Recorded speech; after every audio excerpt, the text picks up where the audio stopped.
Hello and welcome back to another episode of Supercoach Insider. My name is Ben. And I'm Chris. And I'm Swizz.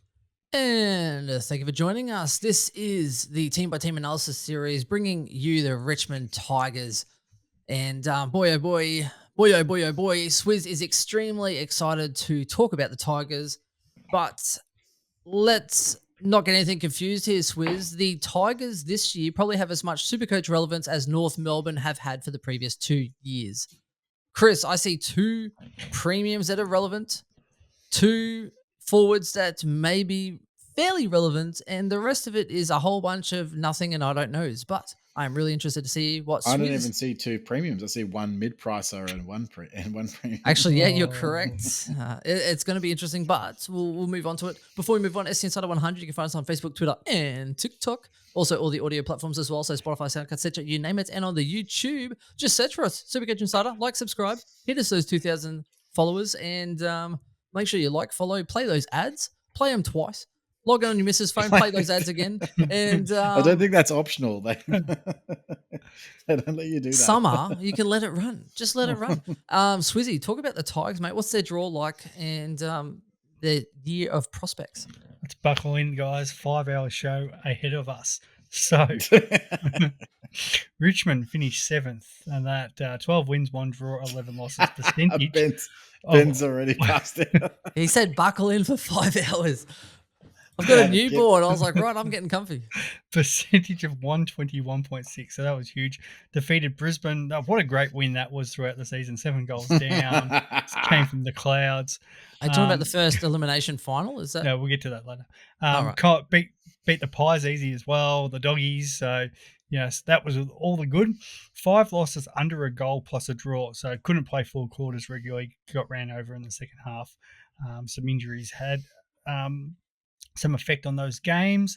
Richmond, number 1 team in attack and the 9th best defense. Turned up 11 times with a high score of 165. 2 of those 100 scores came in losses, so conceded scores of 89 and above 10 times.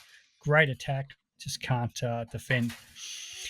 So have gone out and recruited for their midfield, which was their biggest issue. Taranto and Hopper has come in to solve that. How does the rest of the team now line up? Your Dusties, Boltons, Cotchins, do they go up forward? What happens to Jaden Short? So ranked 3rd for experience, 4th for age, right in the prime there. And realistically, probably, if they won some of those games against crap teams like North Melbourne and the Gold Coast after the siren, Fremantle had the chance after the siren, probably should have put themselves in position for top 4 last year. Didn't, and then had that awesome match with the Lions up in the Gabba, which it's swung back and forward all day, and the Lions were just got over the line there. So ins and outs. Let's start with that. Got up by the slimmest of coats of varnish on the goalpost. Just thought I'd mention that they've really solved their problem of having being the number 1 team in the AFL for clangers by going and recruiting the number 1 player in the AFL for clangers. So that was really good of Richmond. Well done. But the number 1 team in attacks, it clearly makes no difference to how we play. It probably just helps us even further. It's great. Yeah, that's fantastic. Yeah, well done. So we've got Seth Campbell, rookie draft, Steely Green. I'm a big fan of Steely Green, number 55 draft pick. Played in the Waffle last year, made his senior debut. I think it's Perth, but correct me on that, on what team it actually was. But I know he had a game where he got 31 touches late in the season. So yeah, another little inside midfielder 5 hours, there. you said? 5 hours? Jacob Hopper and Timmy Taranto through trade from the GWS. Caleb Smith, number 49 pick, and Tyler Young through the rookie draft. Out went Jake Arts. Josh Cady retired. Collier Dawkins also delisted. Shane Edwards retired. Kane Lambert retired. Will Martin delisted. Matt Parker delisted. And Sydney Stack delisted. So a bit of experience there. A couple of premiership stars, including Shane Edwards, who was probably the 4th musketeer in that midfield during our premiership reign. So some experience has gone out the door there, but naturally with Taranto and Hopper coming in on long-term deals has solved a lot of Richmond's issues now. Fixture plays twice. So the tough games with Melbourne, Sydney, Port Adelaide and St Kilda and the Bulldogs, but then have West Coast as well. So that's a pretty tough draw for your doubles.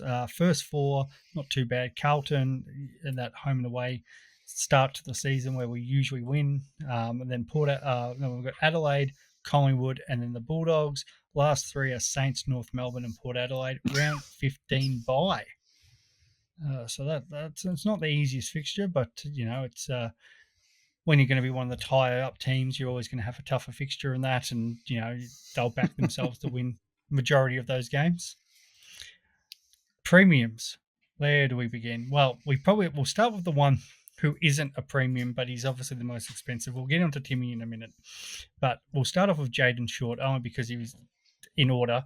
He was a bit more expensive. The 543. Unfortunately, he is starting the year as a midfielder, so he's a non-starter in our teams. However, just want to talk about maybe potential role, or what are you thinking there, even kind of what, like draft and everything around that, because I know it's kind of the McGrath factor for you last year, Ben, where what happens if they don't get defender status? Do we think Short goes back to defense, and will that become an option where you have to keep a spot available for him, Chris? So I was looking at Short as an option to potentially start in midfield, and hopefully, if he's starting in that back line again, he just rolls straight into that really great averaging Supercoach role, etc. And I actually still potentially would look at that. His price is a little bit rough though at 543. It's just like sort of stuck straight in the middle there, and you've got other guys around that price in midfield that you just can't really just throw that money away with. The problem is in the intra club, he's actually been playing in the guts. So how, like, unless he comes, that could change obviously. So intra clubs, you still need 6 midfielders or whatever. Like you're not, that's still going to happen. So are they just playing him in the midfield in the intra clubs, or does he come in the preseason game and starts going back into halfback? Because that is a key difference, that one we don't know yet. I think he provides something very different to Taranto and Hopper. Cochran's already been talking about playing forward more.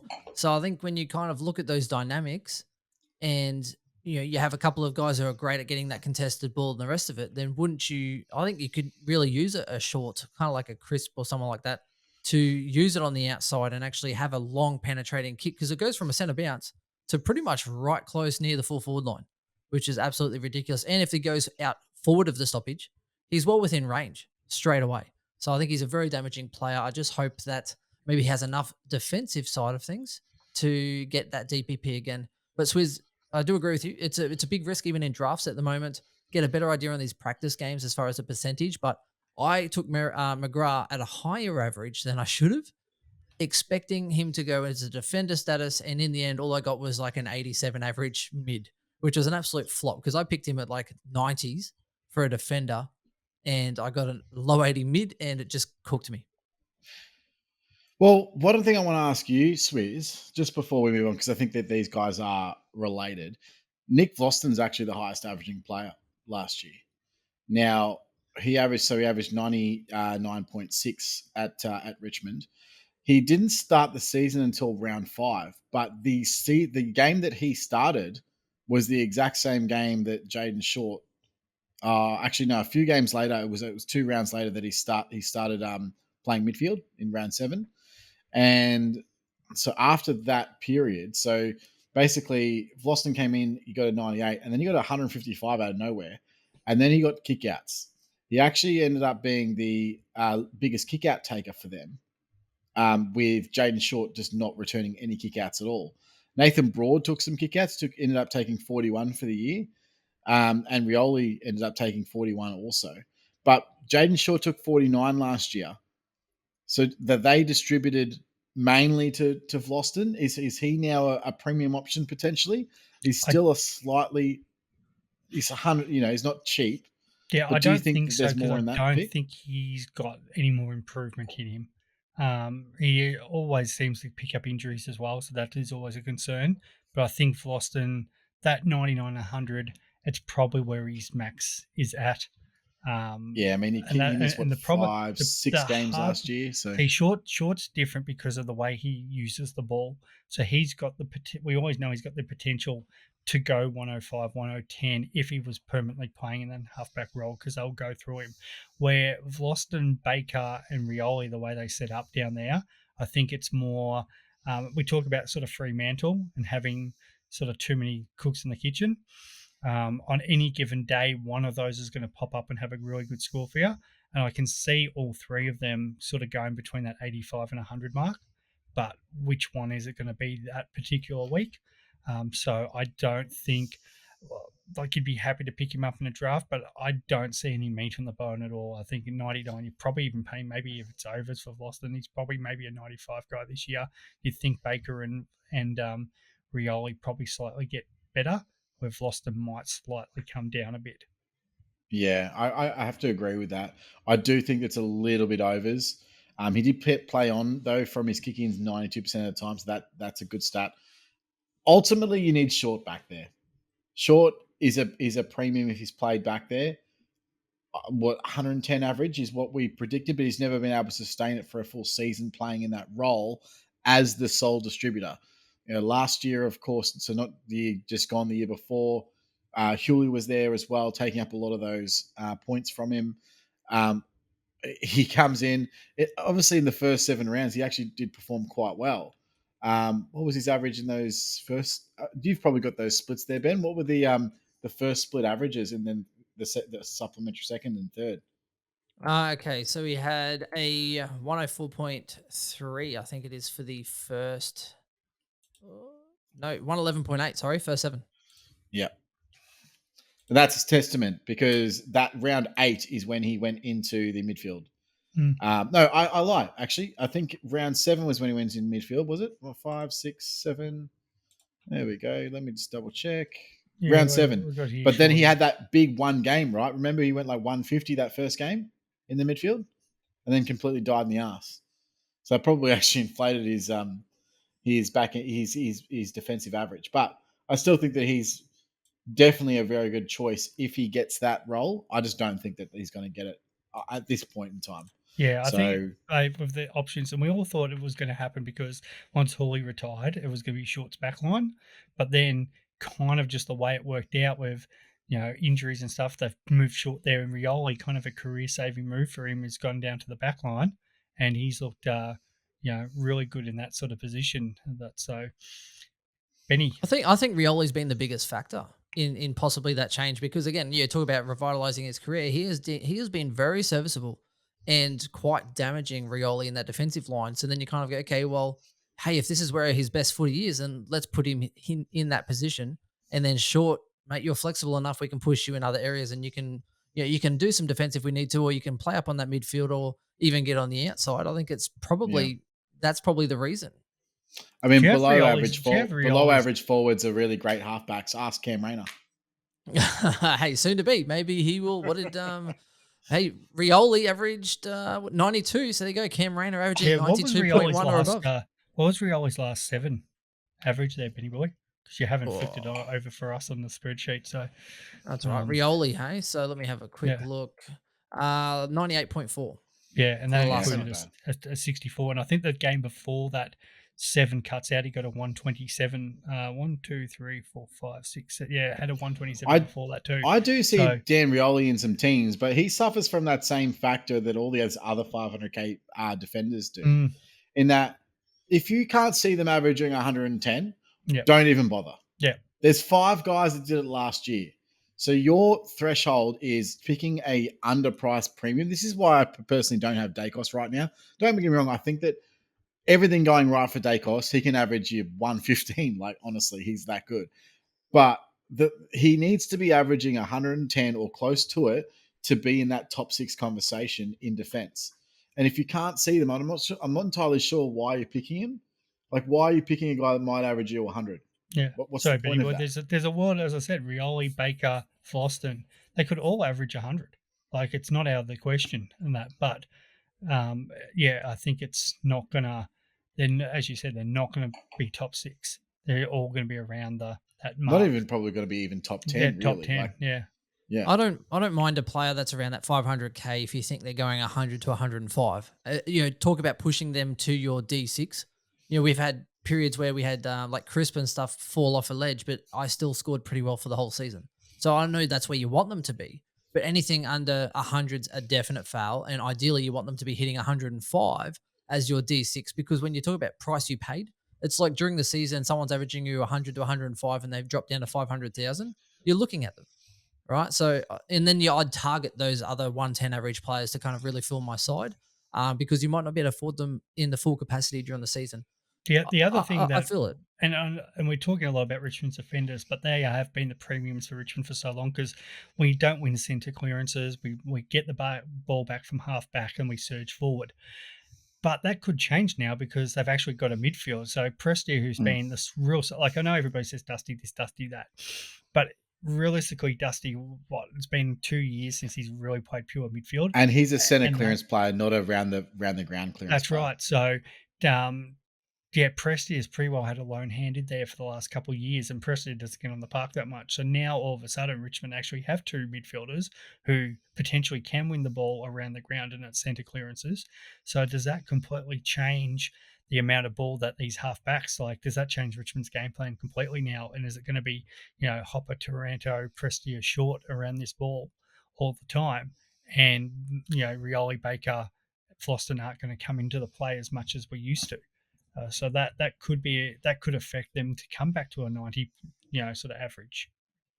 Oh, obviously, well, I suppose that's probably a good segue to move into the two guys. Yeah, which the is two main guys. Yeah, so Taranto and Hopper, and the biggest thing is that Richmond have literally come out and said they are going to be our two primary midfielders, and they are adjusting everything else. So if you take this with actual fact, Cochin's played literally out of the forward line in the last three intra-clubs. He had 74% CBAs, which led the club. That's more than Nankervis. Nankervis only had 69% as a ruckman. So the next midfielder down was Dion Prestia with 66%, and Thompson Dow 56%. So then you got Shea Bolton, RCD. RCD's obviously not there anymore. Yeah, Dusty's. Are we done with, like, is Dusty still that centre bounce that can go forward? I'm not really Dusty's sure. only going to get thrown in there when he has to. Yeah. Apparently, Dusty is extremely fit this preseason, but again, they've actually come out saying that his role is uncertain.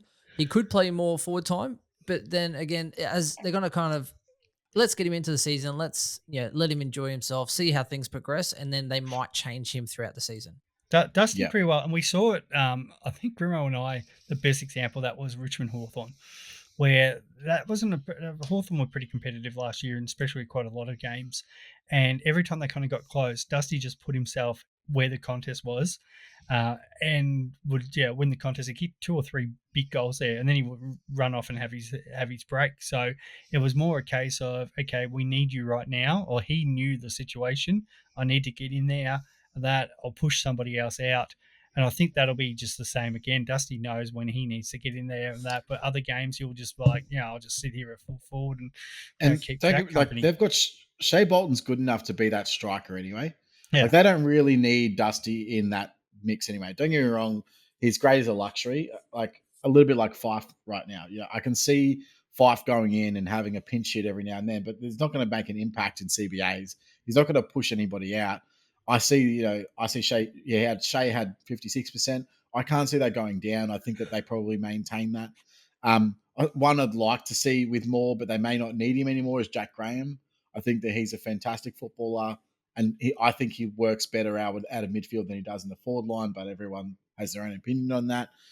But there's definitely the room, and so if they're 1 and 2, I want to know what that mid split is like, because obviously Richmond have had a very long history of having quite a large amount of guys running through that midfield rotation. So does this settle them down? Is that do they say, okay, we've got Prestia, we've got Hopper, we've got Taranto. We don't really need all of these other guys coming in. And that's where I think that maybe Jaden Short is playing halfback. Maybe that is a thing. We just don't know yet. I think it's the opposite there, Chris. I think the way they're looking at it's probably Short is the 4th midfielder. So you've probably got Prestia, Taranto, Hopper starting. Short comes off the bench and is the legit 4th rotation midfielder. Yes, Benny Poor, Boy. poor Graham. I Poor know. Graham. We just did the Port Adelaide podcast, come straight into Richmond. If the rivalry couldn't be bigger, pretty much go, hey, we're interested in you guys. Like, oh yeah, no worries. Let's check your options. Goes, goes and does a fitness test or whatever, and then all of a sudden, like, oh, Francis wants to come here. Push to the side. See you later. Yeah. See you later. It's like walking in, like, oh, I might just buy. Actually, I really like these shoes. Then you look across the road, oh, sale, and then you just barge someone over to get out there. Yeah, Move, exactly. bitch. Because the guy's won a flag. He came on the scene. He's our best tackler. Like, he lays his 10 tackles a game. But unfortunately, it's just, the way it is, and they needed some classy clearance players in there. So Hopper 46% right now, Taranto 48%.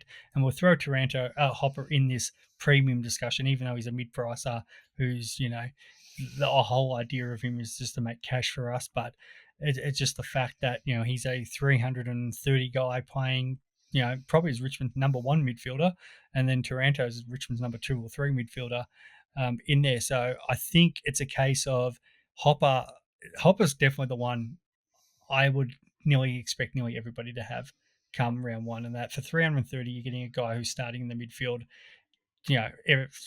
first bounce every game and that. So it's hard to sit there and ignore him. And it's not about him going 110. It's him going his 100 to make us cash. And then come buy time, hopefully he gets all the way through to the buys, and then he becomes whatever Petrarca or Zach Merritt or whichever one this year drops down, and he becomes an easy trade. So yeah, he'll be worth 500, maybe 520, 530. That's right. Buy. That's what his job is, and we all know, and that's make us 200k. He's getting points on field for us, and then it's just an easy swap for whatever M8 that's dropped down for us. It's like it's just a no brainer there for Hopper and Taranto.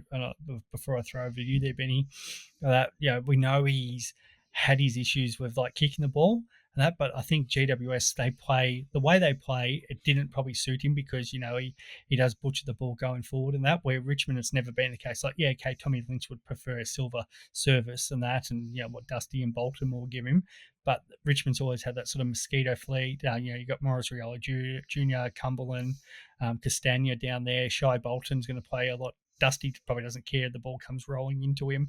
And that, so Taranto wins the clearance, butchers the ball forward. Well, most likely it's either going to hit a Richmond player, running up there, or they're going to tackle and put pressure on and keep the ball back in there, and then centre bound, thrown up again, and Taranto Hopper do your work. So I think it's probably a positive thing for him. And he's been super fit. I think he won the 2K time trial. His first, they were doing extra work before a lot of the boys got there. So he's super fit, and I think there's also been that thing where your Richmonds, your Collingwoods, Brisbane, another example, who their medical teams have been way ahead of some of these other, like your Gold Coast and GWS and that, and it's shown like Tom Lynch has probably been on the park more than when he was at the Suns. There's been plenty of players that have moved from those expansion clubs who have definitely they've got more football out of them going to some of these clubs that have the better setups and better medical teams, and I think that'll be the situation with Taranto. I think Hopper is probably one of the easiest ones. And again, basically, the last buy plus the fact that he should score well enough to hold you, and you don't even have to really worry about him. He just chips away and gets his like 100 or near 100, whatever that may be, under or over for the whole season. And then you upgrade at the best time he has his buy. Wonderful. See you later. Move on. And it's the ultimate decision. The only one, I've actually seen a few people toying up not starting him.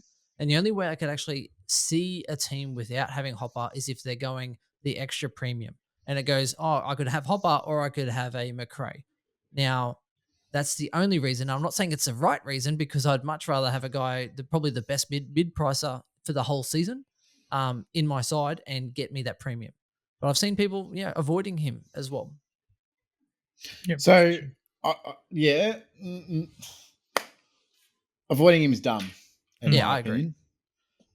There's no starting. What the biggest rule right now in preseason is value. If you're missing a value that everybody has, you're starting this season 150k behind the eight ball. You may as well just take 150k out of your starting side and throw it away, because that's essentially what you're doing. It's the dumbest idea. That I understand wanting to fit a fifth premium, but you don't have to have it in midfield. You can have that premium in that other spot and have half Hopper. You should start your team with the guys that are going to make you the cash and then fill everybody else in, not the other way around. Don't squeeze guys out that are going to actually impact your team positively. That makes no sense to me. I understand if it's a speculative mid-pricer. So if recently I've been looking at transitioning out, say, a Hunter Clark and a Dom Sheed to get a premium in, those guys are more speculative mid-prices. This guy is guaranteed to make money. There's no way he doesn't make money. He makes minimum 100 grand, and I would say that's very light. And I think that the likelihood is it's 150 plus because his previous history says that. Yeah. Now, I'm not worried about him making that money. There's two reasons why. First and foremost, Richmond was 16th in clearances. That can only improve with them in the side. He doesn't rely on spread points. He's an inside contested player to get his points. So therefore, I'm not crazy about the game style is going to impact it. That's not going to change. There might be less stoppages, which could have a slight impact. But the one that I'm worried about from a scoring perspective in terms of not necessarily getting to where we think he's going to get is Taranto, because I see him as that sort of 105 to 110 max potential. Now, the reason why I'm not necessarily positive that he gets to that point is because he's that sort of 45 lead up. He's a box to box mid. What I mean by that is when he plays football, he goes between the arcs constantly, getting and linking up play. That is how he gets all of his possessions, linking the play through that. If there's a mark Taranto? on, yes, Okay. If there's a mark on the halfback flank, he's pushing towards that 45 angle to get that little cheap hit up kick to then dispose of it again. This is how he gets all of his disposals, that very short lead ups and things like that. He's a mark and kick type player, like how sort of Rockcliffe used to get his points. That's how he plays. It's kind of like Brayshaw as well, but Brayshaw also has a lot of tackles, which Taranto can do from time to time. But long story short, Richmond don't necessarily play that way.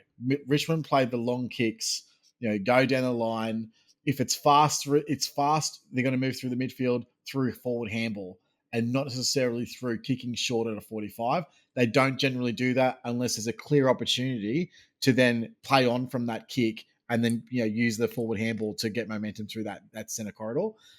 That is a completely different way to how GWS have played the last few years. So I'm slightly worried that is taken out of Taranto's game and he doesn't necessarily get the points that he needs to on a regular basis because he's not getting the possessions. He's not getting 30 possessions a game to get the 105 like he does need to. And trust me, Taranto's the sort of player that, and this is why sort of a Mitchell is also in that sort of similar boat in that a lot of his points are from those little cheap possessions at little 45 kicks. How do they get to that point? It's very, very much a attrition of possessions. It's 30, 35 possessions. I'm getting 105, 110, 115, as opposed to I got 25 and 20 disposals were effective and therefore I scored really well. He needs a lot of possessions to score well. And I'm not sure he can quite get there. So it's a question mark for me. That's not saying he's not in my team. I'm just saying that if I see the point where I think there's another top six forward available that is going to offer me better value, I may even look to sideways him at his buy. It could be an option. He's not going to lose cash. No, he's not. But he could not. be one that I might sideways out of. The two I'll cover them before we move on to the next players. But yeah, so for Hopper, I think some people are looking at going last year, only 67, didn't play that many games. But you've got to remember, GWS had about 15 midfielders trying to run through there. The year before, when he did get the opportunity to play more midfield, and that's before really Tom Green, his first year, and they didn't have like your Finn Callahans and these new kids, and Kelly was playing full forward, and and I think maybe Canelio had some injuries. So Hopper that year scored, I think it was 11 tons, 6 of them over 110. So when he has that role, and now Richmond have said he is the number one guy, and that Hopper will be able to produce 110 scores. So there's just that's just an exclamation mark has to be in your side. It's either M5 or M6 depending on how deep you want to go. And so let's just anyone listening out there that doesn't have Hopper, change it on that, put him in. Taranto, you are correct on that. But again, because he was pushed at half forward a lot of the time, because again, the depth of that Giants midfield, that now Richmond actually finally have an accumulator in there. We haven't had an accumulator You know, I think you'd have to go He back does to get when to the sort of right spots. Cochin I'm sort not of saying did he it. doesn't. Yeah, but you got to think about probably when Cochin sort of did it, and I think there will be a little bit of game plan changing now because Richmond actually have the cattle. Dimmer's only able to work with the cattle that he's had. So where Richmond didn't have those sort of accumulator types, so it was all panic footies, smash it forward and that get the smalls involved. Where now they've got a couple of bigger body, big balls. So Taranto, I think be at the coalface most of the time, and if it's kicking quick kicks out or handballs or whatever, and that I can see him, getting his 20, being the guy that gets the 25-30 each week. And I know what you're saying about the sort of hit ups and stuff, but yeah, there will still be plenty of time. He's going to be around the ball, and I feel like it'll be a little Jackson McRae like, and that the amount of times he'll just be able to get, the handball from Hopper, kick it forward, that sort of situation. Yeah. I've seen McRae kick around his body 2 meters off the ground and hit someone 40 meters away in the wet. Yeah, I'm not saying he's going to kick like McRae. McRae's one of the best field kicks in the league. And that, what I'm saying, you'll get that, McRae, though he can win his own ball, gets that handball sometimes with liver or, Bont or whatever, and then he not kicks it. talk That'll about be McRae, because I feel like every time I talk about McRae, I want to have him in my team again. And I don't think I can. I don't even know if I want to watch Western Bulldogs games, even though I've got Bont, because I'm not sure I can cope watching McRae just bullet passes. Mate, Richmond Pop. Score. We'll get to the Bulldogs soon. We'll get to the Bulldogs. Actually, that's a really good question. Who is the biggest tempt player at the moment who you don't have, but the second it looks like I'm they not show taking a up the Richmond glimpse of Pod being talking good? about your buddy, but it's a great Who is question. it? Yeah, who is it? There's a few. It's someone. I Not mean, in on general, Richmond, that's for sure. I'm not asking Oh. you boys. I'm saying the No, that's a public good to question. message us. Well, maybe we'll discuss that on another pod. So, okay, so you got those two highly owned. Then it really drops down for Richmond. 11% have Dusty. Just take him out. Like, no, just Don't even bother. Shea Bolton's at 6%, and that he's not value at the moment, and that, and we don't know the role. And I think he's play. His role's not going. He's not getting better, right? No, he's so not. He's not going up, and he wasn't really a premium. He potentially could be one of those guys that kicks 40 goals, 50 goals, and that is better small forward playing down there all the time. Because who's lining up on him? Was he getting defender number 5 and that setup? Like, you're going to have Lynch, Jack, Dusty, Cochin, and then it'll be like Cumberland, Castaigne. So he probably might get the 4th best defender or 5th. But I would say that he would get, in that sort of scenario, I'd be marking him much more than I would be marking Cochin. You would, but you got to mark Dusty and you got to mark Jack and Tommy Lynch. Oh, different types of defenders. That's though. right. I mean, it's like he'd the get the tall would second get best number small. 1. Yeah, he'd get the second, but Dusty would get the first best small. Your and can you really put? But then can you really put a small on Dusty? Like, it's going to be interesting how that forward line, because there's a lot of experience in that. It's one of the most experienced forward lines probably going. With I mean, it depends on who that small defender is. Like, if it's Starcevich, if it's Braden Maynard, I'm fine with those guys on Dusty. It might be, but something there about Richmond this year to watch. How, and I think Geelong have this sometimes too, that some of those defenders don't score that well. Like those halfback flanks that usually can run around and do whatever they want. They're going to have to play more D this year if you're playing against a Richmond, because you give Bolton any space and that he's just going to destroy you. So you got those two. We move on, and even the rookies. There's not a lot to talk about rookies wise. The one I do like is Samson Ryan.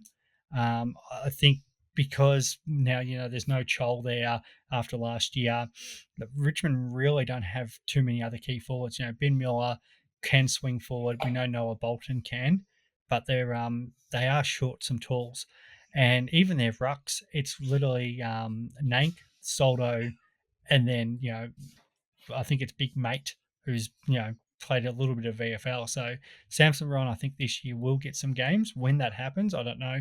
So he's the one I've been trying to start ahead of Madden if I can find the extra 20K, because I think at some point throughout the year, especially if, like, Jack, what's Jack now, 34, 35?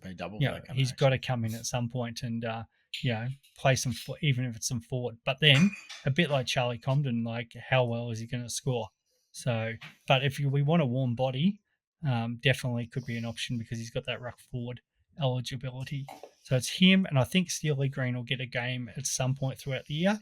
But they're the only real two. But then Richmond do have a habit of playing rookies, so there'll probably be somebody who's comes from nowhere. But the difference this year, we know they've already got the two big dogs coming in.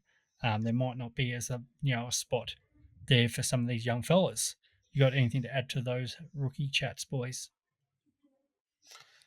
Honestly, not really. I think that you're spot on. I mean, they've added two, essentially premium midfielders there, which is going to block any potential incoming picks to be like, oh, we're going to develop these guys, and they haven't had obviously some decent draft picks in quite a while. So, and they've just traded all of them away. So yeah, I'm not really.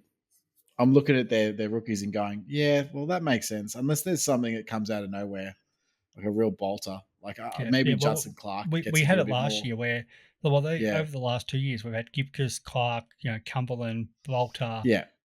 So Ralph they've Smith. sorry. Ralph Smith as well. Ralph Smith. So they've actually played a lot of these guys, Morris Rioli, that. So all the rookie guys over the last and the high picks over the last couple of years, they've got all their games. So now they're all awkwardly priced 250 to sort of 400. So yeah, it makes it really difficult. And now that Richmond have kind of gone that little mini rebuild to go again, we're probably not going to see that situation. So yeah, it's really, apart from the two big dogs, it's more than draft relevance and draft Do you smokies, and think, that's and with Simpson Ryan, do you think that with that two ruck system with the Soldo and Nank, are they the type that if one of those goes down, that he will come in and they won't go with just the one ruck and then get a Lynch or a Rewalter as a chop out, or what do you think? it depends on, I guess, who's fit in the backline, because I know they were using Ben Miller sometimes uh, as that player, and then Noah Bolter has been the swingman. Like in a So perfect they world, could swing. I would Yeah. rather see Bolter and Gibcus working together. They're the future for the defence there at Richmond. Robbie Tarrant was more than serviceable last year as that third. But then, with Ben Miller, it's actually showed a bit of form, so they might still go Miller third defender, and then Bolter comes forward. Uh, but injuries do happen. We saw Grimes go down last year. Jackson, how many games can Rewalt get through this year? So yeah, and then if they think Soldo might be too tall, if that's not working, or if there's a case where say Miller's form or any of these other guys cop injuries, I don't think he's that far down the pecking order. Like he's literally maybe one or two injuries away from, here's your opportunity. Now, how many games that opportunity becomes, but any players a second ruck and maybe able to get a hold, even particularly if they play him against, let's say maybe it's a weaker opposition, let's just say it's a Hawthorn or a Giants this year or someone like that, and Yeah. he can get on a hold of 2 or 3 goals in a period there. Some of these guys can bob up and get their sort of 70, but he is in the discussion if you want the 102k loophole player Madden for all year, or do you want to pay an extra 21,000 for the possibility that this guy, like And we that's had it. last year with Port Adelaide Yeah. with Hayes, he comes in and he can play some games for us because we might need that warm body. Especially the perfect time would be around the buys of that, because then you could cover whoever your rucks are. So yeah, it's a big. I think not enough people are actually thinking about him as an option, but $20,000 can be a big difference on people's teams. So that's where it gets difficult. Yeah, I think he's of those rookies, he's probably the most likely, pending an injury, to actually get some game time. The only others that I'd say in the same sort of breath, what's Aiden Begg priced at? I think Collingwood's ruck line. If someone goes down there, there's some opportunity, and they also just signed that SPP player for 102 grand as a ruck. Now he'd be a couple of injuries away, but there's opportunity there for an experienced ruck there. So, I think anything the else to issue add, is as buddy? well quickly the difference between the two. So you've already spoken about the non-playing versus the playing possibility, but you also have, if he is your loophole, Richmond, I'm assuming, will be playing a lot earlier than GWS for most of the year. Yeah, and Well, they're a that's big fixture. That is, I'm going to say probably yes. yeah. Well, they open the I season, mean, right? we do open the So season, so round one you obviously then can't use him. It's what, Saturday afternoon, Friday night, Saturday, Friday night. the Monday, and then get a couple later games. So that is a big factor that probably does come into it. That you make a really good point there, Benny And boy. especially because like loopholes are only really important for the first 2 or 3 weeks, right? Like once those rookies start getting dropped, you end up having Yeah. 3 or 4 donuts on your bench, and you can be like, oh well, yeah, I can use this guy, I can use this guy. So a loophole's not as important as people. If you've I got the ended up option to having get one a on each playing line card, last great. year where I was doing, loopholes of my my M9, F7, and D7 every week because Yeah, my D8's not playing. So yeah, yeah. Ben. Well, now that they might actually be getting a game instead of being that sub as well, and that's why we're trying to avoid having those sub players, Well, that's the guys. other thing too, because then he becomes a sub player, and then that affects his scoring. All right, so Mhm. moving on, just some draft relevant players there. The big one on that, and be interested in sort of where he gets picked up because he was one of the most expensive forwards. Is Big Tommy Lynch. The big thing for him is just disliked by the whole footy community, so I that hate him. probably does slot him down a few spots and that. But God, he puts up some monster score, especially against weaker opposition. Like he Has to was be the dumbest footballer of all Oh, time. He's, not like he's stupid, but yeah, when you were talking about like outside the big sort of 5 or 6 in the forward line, it really drops off. And I think but there'll be people that'll look at him and go, well, there's no way he's going 94, or he's got there's injuries, or there'll be different reasons why some people won't pick him. So he might slide a little bit more in that forward line. But yeah, some of those ridiculous scores that he put up last year, he went 167, 184, and 125 in a 3 week period. And then he also had a 177 later on. So as a draft, and especially if you're in a VC in a C league, he's the sort of guy that, you wouldn't mind having in your team because you can put the VC on him on any given week, which would obviously give your draft team a real boost. So there's definitely one to think of there. We've talked a bit about how Liam Baker and everything, and we haven't even talked about Ralph Smith and stuff. But the other one draft wise, and he seems to be sliding quite a few in drafts, and I've heard a few people talking about him just in standard, but is Nan Curvis. Everyone's looking at the sort of the big dogs in the ruck, or the ones that are sort of more potential. But if you're in a 10-team league, there's 10 still decent rucks who can still average 90 plus. And then Curvis, like doing a few mock drafts, seems to get to that 8th, 9th, 10th draft ruck. So he's one that can be picked up real late in a draft league. And I'm pretty confident that he's going to, he'll give it. What was he last year? I think about 95, 96, something like that. So yeah, he's been pretty serviceable for Richmond. He was 96 last year, so no reason why he couldn't do that again. There could be a potential a little bit more meat on the bone because you're hitting down to Hopper and Taranto now, so he could get to 100. Ben? The best thing about him with Hopper as well, sorry, not Hopper, bloody Nankervis, is generally there's quite a good standard deviation as far as even for leagues, like for draft leagues, because I think 45% of the games he went between 80 and 100. So you pretty much every 2 weeks he's at least hitting you between that marker, and then on top of that, 36% of the time he's going over the 100. So it's only I think it was 18% would he actually kind of let you down and get under an 80. Now for drafts, that's definitely a pretty good thing to consider. Knowing he'll just get you the 80 to 100 most of the time, and then 30% of the time as well, 35% he'll actually get you that 100. And there's not too much to lose. You're only losing a matchup, 18%? That's not too bad. Yeah, and so everyone's going naturally Wits, Marshall, English Marshall, and then Darcy Cameron's obviously um, a highly picked, highly early player in drafts because of the forward status.